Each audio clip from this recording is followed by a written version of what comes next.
Джесика Уилсън е на 27 години и живее на квартира с квартирантката си Сара.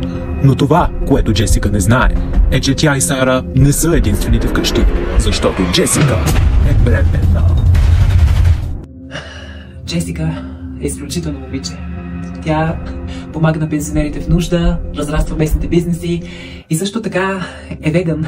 Дори когато си взехме котка, тя е научи да яде зеленчуци. Но през октомври 2022 всичко се променя за Джесика.